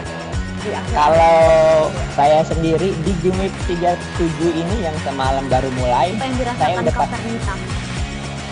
Sebenarnya aku nggak ngerasain penangkapan atau penggerebegan atau apapun itu, karena gini loh, posisinya aku Kriteria. Jadi kita mengenal disebut dengan stroke yang tidak berdarah dengan stroke yang berdarah. Stroke yang tidak berdarah itu biasanya ditandai dengan adanya penyumbatan. Kalau itu terjadi di sini mungkin pikirnya tidak ke situ kali ya, tapi kalau di Korea atau di Kamboja itu ada beberapa paper yang Saya itu Mas, dulunya tukang koran. Oh gitu ya. Tukang koran. Ya, saya baca itu Pak. Tuh kan, pernah baca kan? Jadi kalau saya jadi pangdam itu udah bersyukur banget. Si anak ini dijadikan sebagai tersangka begitu. Ya, kalau ini kita bicara yang di luar kasus Sebongombo ya. Dengan nama hujan shower, di mana terdapat batas jelas antara daerah hujan dan tidak hujan yang biasanya terjadi pada fase awal mature stage atau tahap Berbahaya dewasa. itu Kang. Jadi mulai artinya terjadinya perlembekan. Nah itu untuk penetrasi akan sulit. Gitu ya. Dok, saya ini menurut saya memang tidak mudah, bukan urusan tanah diambil. Kalau misalnya Amerika Serikat sekarang, Rasulullah mengatakan di dalam sebuah hadis bahwa berpuasa di 6 hari Syawal itu. Oke, apa kabar Bang Arif di sini untuk strateginya? Kalau saya sendiri di Game Week 37 ini yang semalam baru mulai, saya udah pas. Sebenarnya aku nggak ngerasain penangkapan atau penggerebegan atau apapun itu, karena gini loh, posisinya aku Kriteria. Jadi kita mengenal disebut dengan stroke yang tidak berdarah dengan stroke yang berdarah. Stroke yang tidak berdarah itu biasanya ditandai dengan adanya penyumbatan. Kalau itu terjadi di sini mungkin pikirnya tidak ke situ kali ya, tapi kalau di Korea atau di Kamboja itu ada beberapa paper yang Saya itu Mas, dulunya tukang koran. Oh gitu ya. Tukang koran. Ya, saya baca itu Pak. Tuh kan, pernah baca kan? Jadi kalau saya jadi pangdam itu udah bersyukur banget. Si anak ini dijadikan sebagai tersangka begitu. Ya, kalau Terima kasih Anda masih bersama kami di Live Update. Kita beralih ke informasi selanjutnya, Saudara. Setelah polemik soal deportasi Ustadz Abdul Somad atau UAS, kini akhirnya terungkap penyebab pihak Singapura melakukan hal tersebut Rabu 18 Mei. Kementerian Dalam Negeri atau Kemendagri Singapura mengeluarkan 3 poin terkait alasan melakukan deportasi terhadap Ustadz Abdul Somad. 3 poin alasan tersebut dituangkan di laman resmi Kemendagri Singapura, mha.gov.sg pada Selasa 17 Mei. Poin pertama yang dituliskan adalah terkait konfirmasi bahwa UAS sampai di Singapura dan berada di Terminal Feri Tanah Merah pada Senin 16 Mei dari Batam dengan 6 anggota lainnya. Kemudian UAS disebut diwawancarai dan dinyatakan bahwa ia dan kelompok yang bersamanya ditolak untuk masuk ke Singapura. Setelah itu UAS ditempatkan kembali di kapal feri untuk kembali ke Batam, Kepulauan Riau di hari yang sama. Di poin kedua, Kemendagri Singapura menilai penolakan kehadiran UAS di Singapura lantaran ia dikenal sebagai pemuka agama yang ekstremis dan mengajarkan segregasi. Dalam poin ini pun dijelaskan contoh ajaran dari UAS adalah dirinya mengajarkan bahwa bom bunuh diri diperbolehkan dalam konteks konflik Israel dan Palestina serta dianggap sebagai operasi syahid. Kemudian, ajaran lain yang dianggap bertentangan dengan Singapura adalah komentar merendahkan umat agama lain, seperti Kristen dengan mendeskripsikan salib sebagai tempat tinggal setan atau iblis. Selain itu, UAS juga dianggap telah mempublikasikan non-Muslim sebagai kafir. Selanjutnya, pada poin terakhir disebutkan masuknya pengunjung ke Singapura tidak dapat dilakukan secara otomatis ataupun menjadi hak. Kemendagri Singapura juga menyebut setiap kasus dinilai berdasarkan kemampuannya sendiri, sedangkan UAS berdasarkan pernyataan tersebut telah berusaha masuki Singapura dengan pura-pura untuk kunjungan sosial.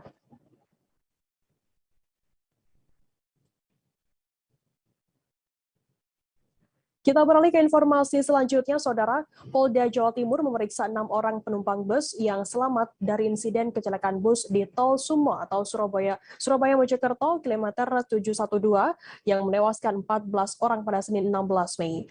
Keenam orang tersebut berstatus sebagai saksi dalam proses penggalian informasi yang terus dilakukan oleh pihak unit Laka Satlantas Polres Mojokerto Kota pada Rabu 18 Mei.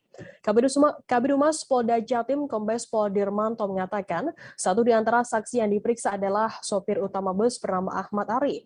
Dari pemeriksaan, para saksi tak mengetahui detail terkait kronologi kejadian, termasuk soal laju kendaraan sebelum mengalami kecelakaan. Pasalnya, kebanyakan penumpang pada saat itu dalam keadaan tidur sehingga tak mengetahui banyak soal kronologi kejadian. Sebelumnya, bus Ardiansyah menabrak tiang papan pemberitahuan bahu jalan di Tol Surabaya Mojokerto pada Senin 16 Mei pagi. Akibat kecelakaan tunggal bus bernopol S7322UW, 14 orang meninggal dunia. Kasat PJR Ditlantas Polda Jatim AKBP Dwi Sumarahadi mengatakan, insiden kecelakaan tunggal tersebut terjadi sekira pukul 6 pagi.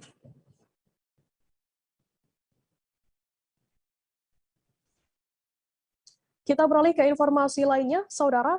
Kapolda Metro Jaya Irjen Pol Fadil Imran disebut-sebut berpotensi menjabat sebagai PJ Gubernur DKI Jakarta menggantikan Anies Baswedan.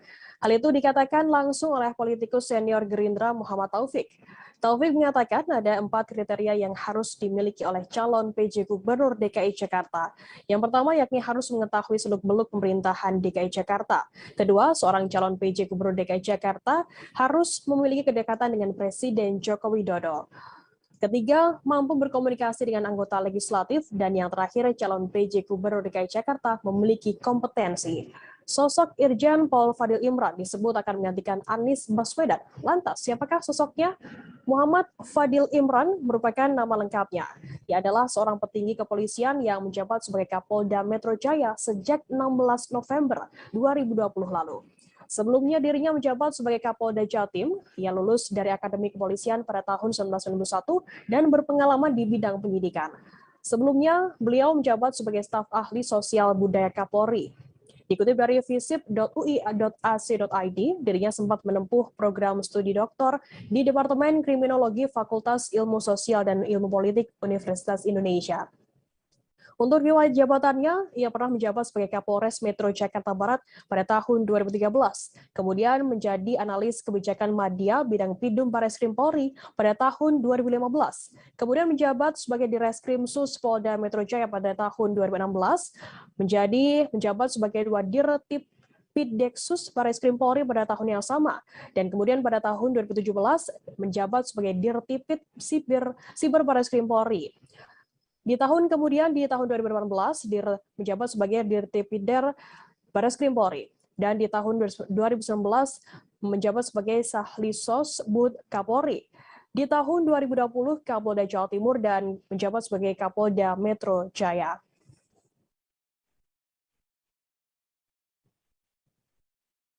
Kita beralih ke Lampung, Saudara. Bocah 8 tahun berinisial AM warga desa Sukamaju, Kecamatan Sidomulyo, Lampung Selatan, hilang selama 4 bulan.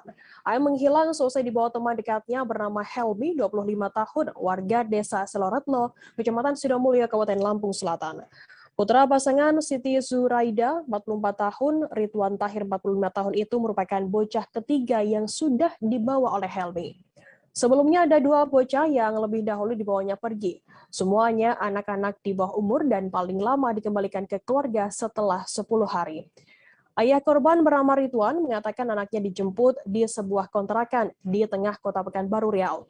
Mulanya paman korban bernama Zaidin sempat berkunjung ke sebuah pasar malam di Pekanbaru. Zaidin kemudian melihat AM berada di lokasi tersebut dan langsung memotret kemudian dikirim ke Ridwan. Berbekal informasi tersebut, keluarga AM kemudian mencari anak tersebut. AM kemudian ditemukan berada di sebuah kontrakan 2 kamar di tengah kota Pekanbaru, Riau pada Sabtu 14 Mei lalu.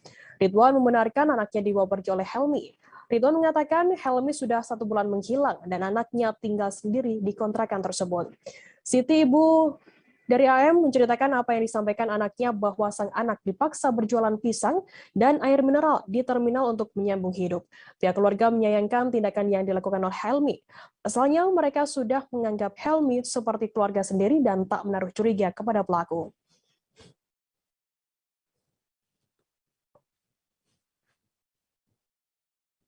Kita beralih ke informasi selanjutnya, Saudara. Peristiwa kecelakaan maut yang melibatkan bus pariwisata PO Ardiansyah masih didalami oleh polisi.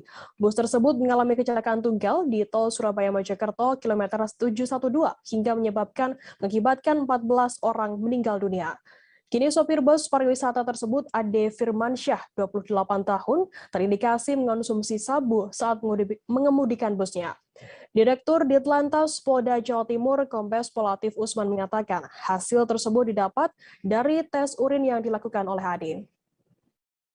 Ade sendiri merupakan sopir cadangan bus Ardiansyah. Latif mengatakan penyidik sedang melakukan pengambilan sampel darah terhadap sopir cadangan tersebut untuk dilakukan pengujian laboratorium forensik atau lapor. Latif menambahkan pihaknya juga akan melibatkan pihak Satres Narkoba Polres Mojokerto Kota untuk mendalami temuan dugaan sopir cadangan dalam laka tersebut yang terindikasi mengonsumsi sabu. Mulai dari sejak kapan pengonsumsian sabu tersebut hingga dari mana barang tersebut didapat. Namun untuk konteks kasus insiden kecelakaan tunggal itu, Latif menegaskan pihaknya masih mendalami lebih lanjut, termasuk soal kapan terakhir kali si sopir cadangan tersebut mengonsumsi sabu sebelum terjadinya kecelakaan.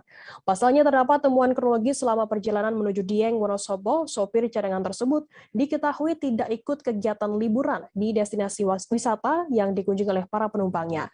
Di perjalanan Wonosobo, Yogyakarta, Ade sempat berhenti 1 jam dan tidak ikut acara ke Dieng, Wonosobo.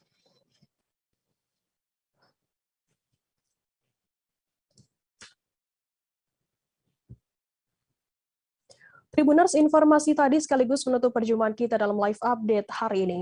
Jangan lupa saksikan terus live update di seluruh kanal YouTube dan Facebook Tribun Network. Saya Firdananda, mewakili kru bertugas pamit undur diri. Terima kasih dan sampai jumpa.